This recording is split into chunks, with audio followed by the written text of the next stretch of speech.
I used to think that marrying into a big family would feel like being wrapped in a warm blanket. Noisy but comforting, chaotic yet full of love. When I said "I do" to Travis, I believed I wasn't just marrying the man I adored, but stepping into a community that would embrace not only me but also my daughter Zia.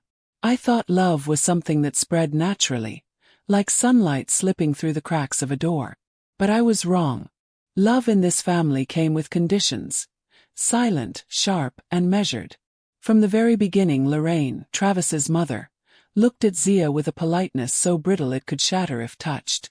She never raised her voice, never said anything overtly cruel, but her silence around my daughter was louder than any insult. She would smile at Travis's nieces, tousle their hair, whisper inside jokes, and offer second helpings of dessert.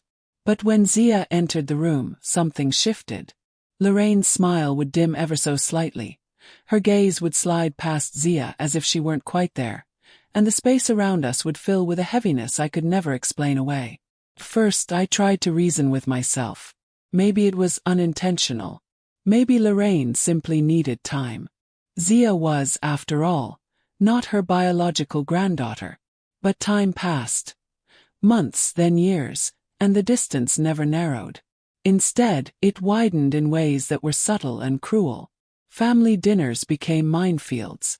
Lorraine would organize game nights and conveniently forget to include Zia.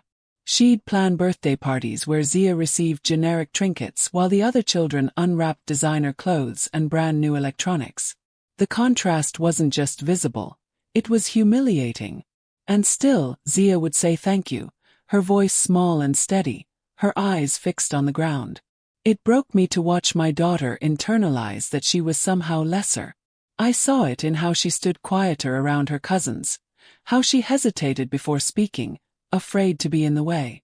And Travis, sweet, devoted Travis, he saw it too. He tried, in his own quiet way, to balance the scale.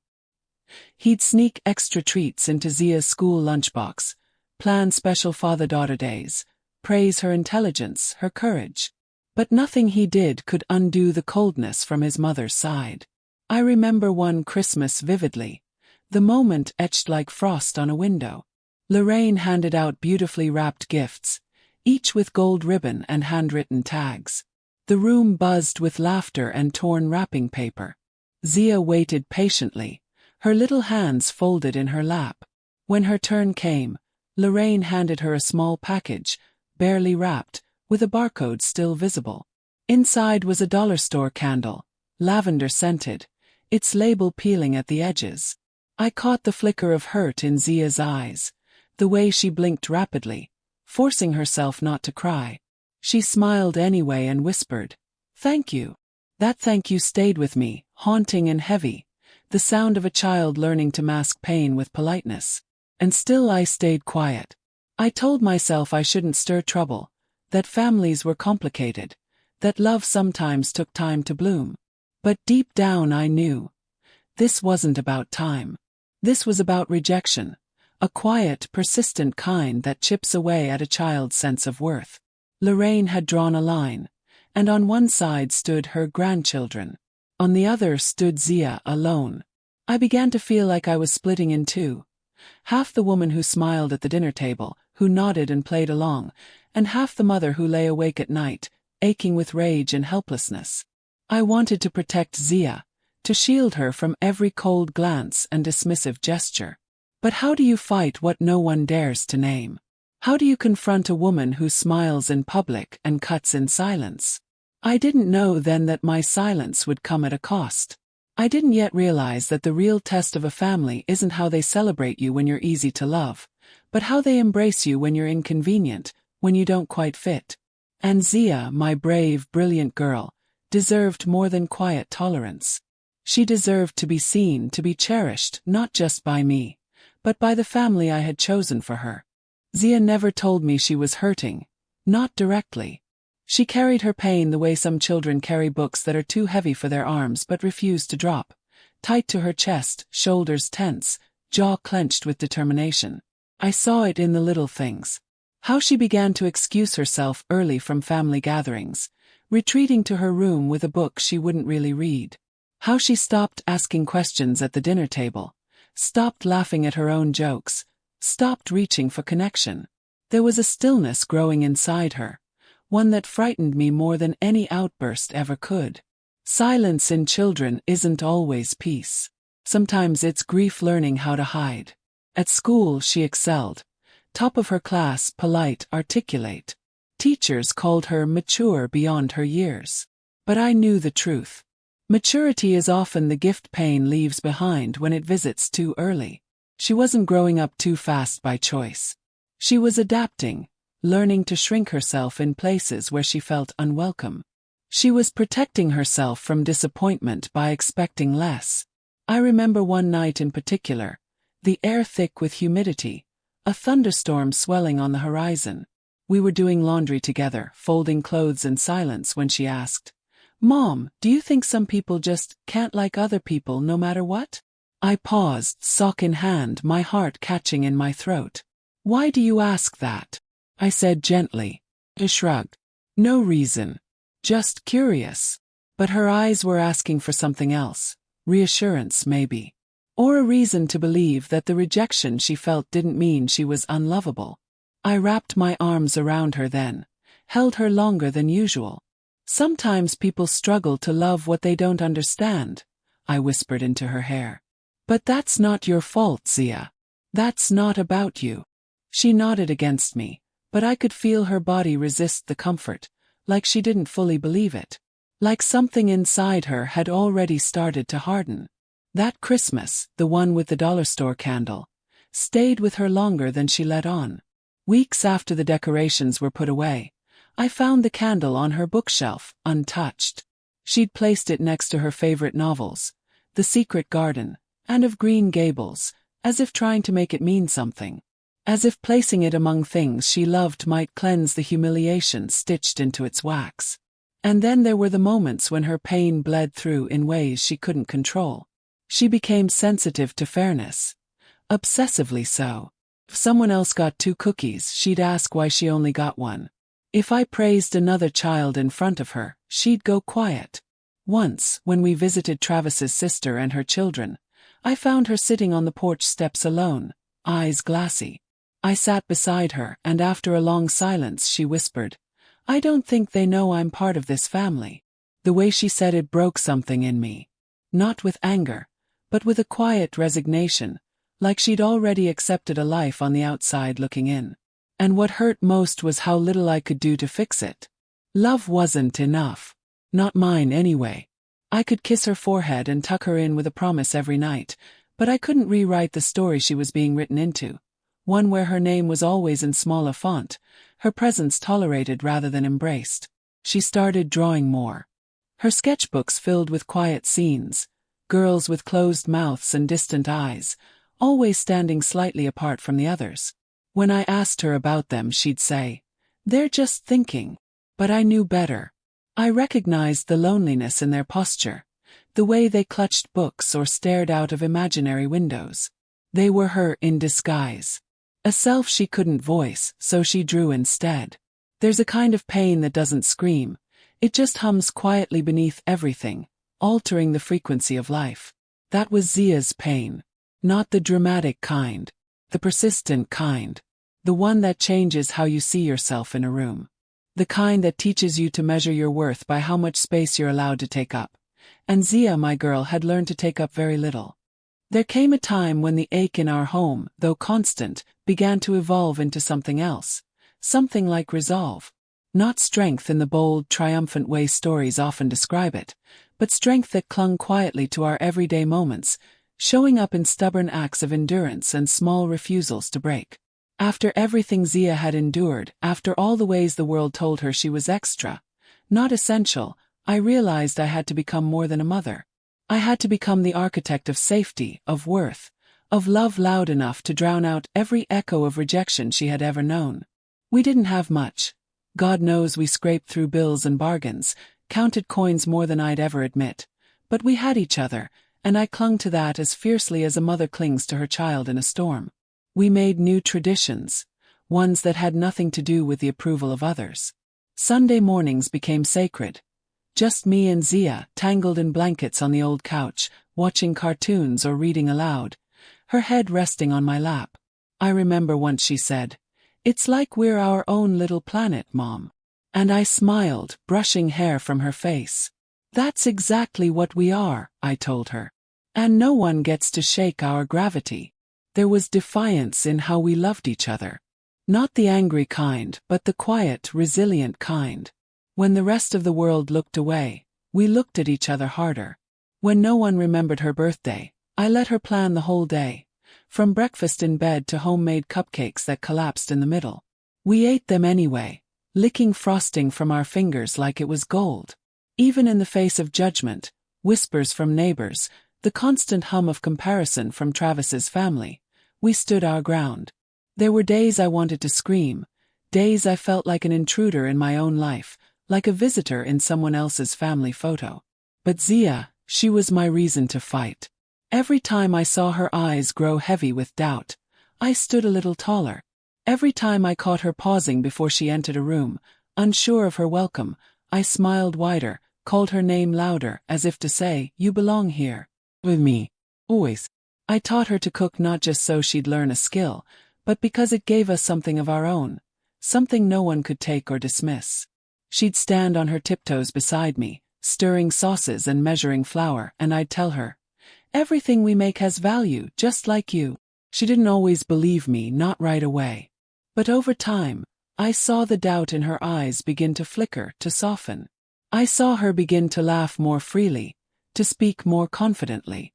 She began to wear colors she used to avoid. She began to draw girls with their eyes open. There were setbacks, of course. Healing isn't a straight line. Sometimes the pain would creep back in uninvited, like a familiar ghost. She'd come home from school quiet, or stare too long at the family photos in someone else's living room, her hand absently gripping the hem of her shirt. But I no longer let those moments pass without anchoring her. I'd remind her again and again, "You are loved fiercely. You are enough as you are. You do not need to earn a place that's already yours." We became fiercely intentional in how we moved through the world. Every bedtime story, every shared secret, every walk in the park was a thread in the quilt of a home we built, not from bricks but from belief. Belief in each other. Belief that we didn't need to be accepted by everyone to be whole. That our small family, imperfect and bruised, was still complete. Zia once told me during a quiet walk home from school, "Maybe we're not like other families, but I think we're kind of magical." And I knew then we were on the right path. Not because life had suddenly become easy, or because the world had finally opened its arms, but because we had stopped waiting for the world to change, and started building something stronger inside our own walls. We weren't just surviving anymore. We were choosing, deliberately, tenderly, to live. The day came with no warning, no ominous clouds or shiver in the air, just a quiet morning like any other.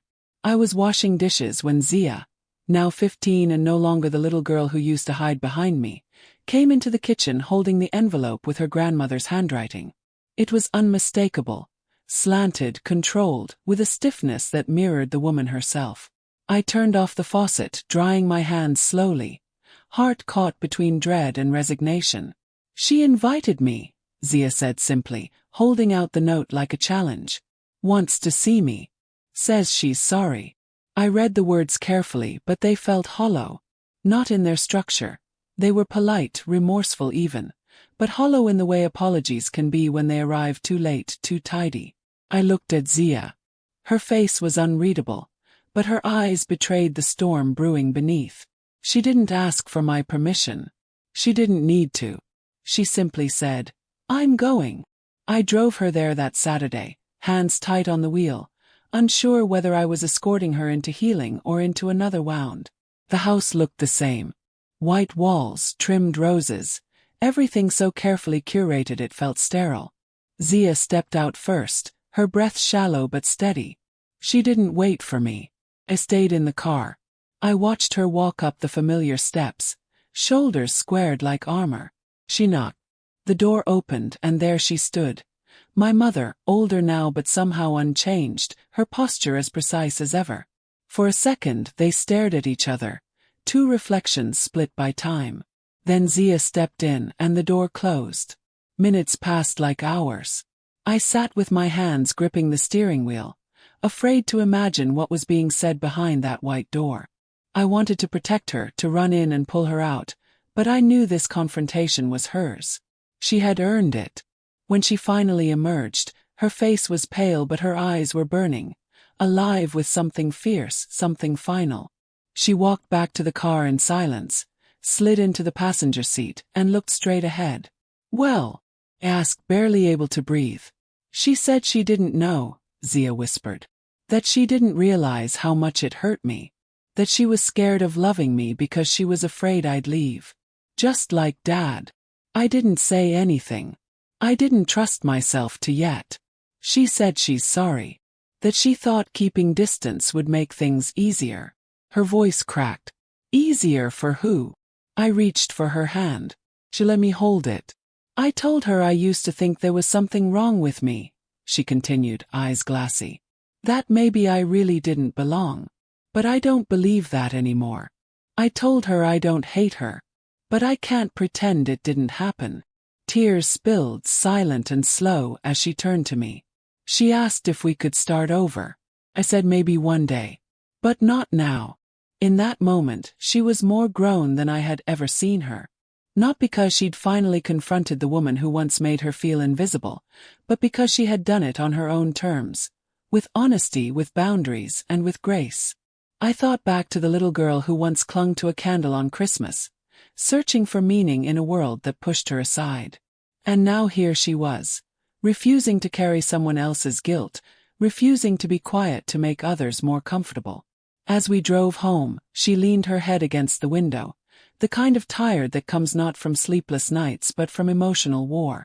Yet I sensed a lightness in her too, a thread of release. Not a happy ending, but a beginning without chains. And somewhere in that long, quiet drive, I realized something profound. Healing isn't loud. It doesn't always come with grand gestures or perfect reconciliations.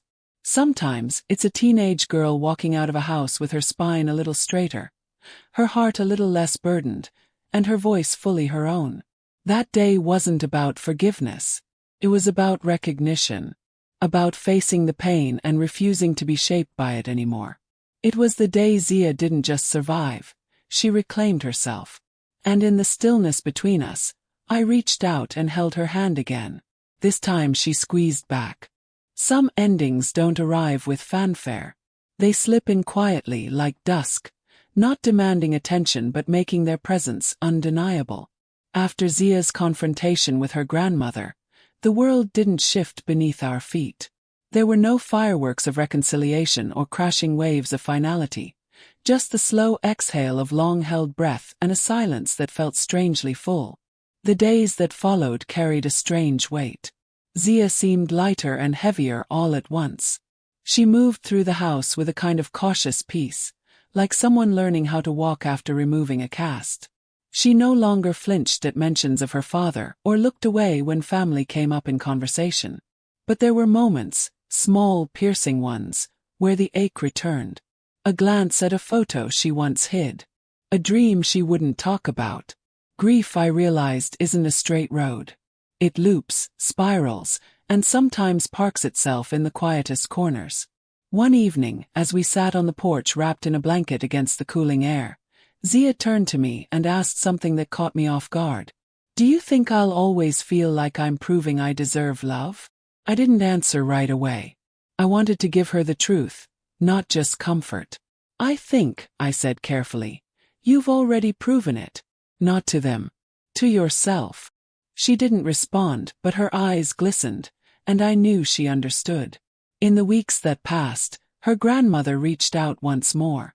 A letter, written in the same measured hand, this time less formal.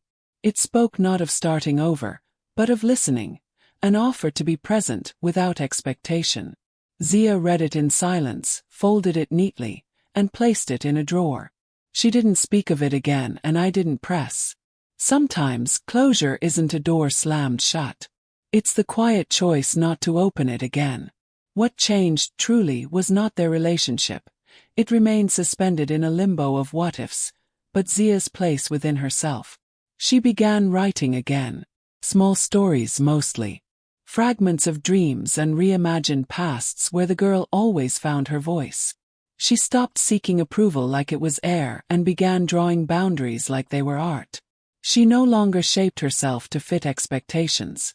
She let herself be messy, radiant, incomplete, and whole in ways that didn't require anyone else's permission.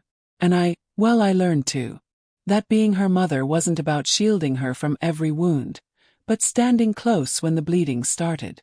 That love, real love, doesn't always fix. Sometimes it simply remains. Steady. Enduring. A quiet lighthouse through long, violent storms. Eventually, life found its rhythm again. Not the same as before. Never that, but a new, quieter beat. There were days of laughter that didn't feel stolen, and silence that didn't sting. There was healing, not dramatic or sudden, but steady like sunlight over frost. Zia's 16th birthday came and went without ceremony. Just a homemade cake, a few close friends, and a card she wrote herself and tucked into her journal. I never read it, but I didn't need to. I saw it in the way she stood when she laughed, in how she hugged without hesitation, in the fact that she no longer apologized for simply existing. The past did not vanish. Never does. It lives in the cracks, in the shadows of old rooms and the pages of unwritten letters. But it no longer held her hostage. And that, I think, is the truest kind of ending. Not the kind that erases what was, but the kind that dares to live anyway.